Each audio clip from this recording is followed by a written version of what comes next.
నమస్తే, welcome to elite media. నేను మీ సంపత్ కుమార్.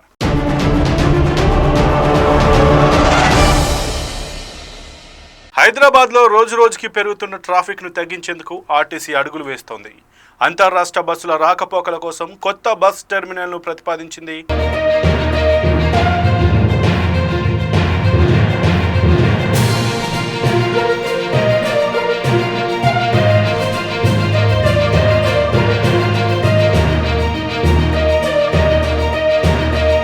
ఈ ప్రాజెక్ట్ పూర్తయితే నగర రద్దీ తగ్గి ప్రయాణికుల సమయాన్ని ఆదా చేసే అవకాశం ఉంది.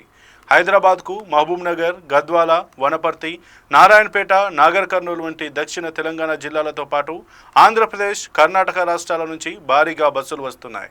ప్రస్తుతం ఈ బస్సులన్నీ నగర కేంద్రంలోని ఎంజీబీఎస్కు చేరడానికి ట్రాఫిక్ కారణంగా ఆలస్యమవుతోంది.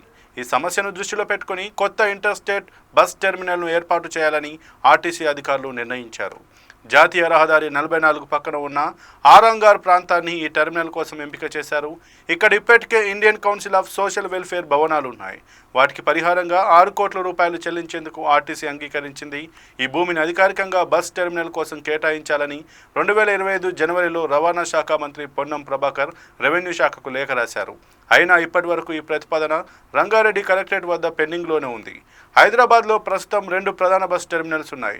వీటిలో ఒకటి ఎంజీబీఎస్. ఇక్కడికి తెలంగాణతో పాటు ఆంధ్రప్రదేశ్, కర్ణాటక వంటి రాష్ట్రాలకు వెళ్లే బస్సులు వస్తుంటాయి. ఇక మరో టెర్మినల్ జేబీఎస్. సికింద్రాబాద్లో ఉన్న ఈ స్టేషన్ ఉత్తర తెలంగాణ జిల్లాలైన కరీంనగర్, నిజామాబాద్, మెదక్ తదితర ప్రాంతాల నుంచి బస్సులు వస్తుంటాయి. ఈ 2 బస్ స్టేషన్లపై ఒత్తిడి పెరుగుతుంది. అదేవిధంగా ఔటర్ రింగ్ రోడ్ నుంచి ఈ స్టేషన్లకు చేరుకోవడానికి చాలా సమయం పడుతుంది. నూతన టెర్మినల్ ఏర్పాటుతో పాటు నగరంలోకి ప్రవేశించే బస్సుల సంఖ్య తగ్గుతుంది. ఇది ప్రయాణికుల సమయాన్ని ఆదా చేయడమే కాదు, ప్రధాన రహదారులపై ట్రాఫిక్ ఒత్తిడిని కూడా తగ్గిస్తుంది.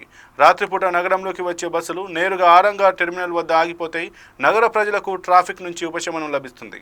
ఇప్పటికే భూ సంబంధిత నివేదికలు సిద్ధమవుతున్నాయి.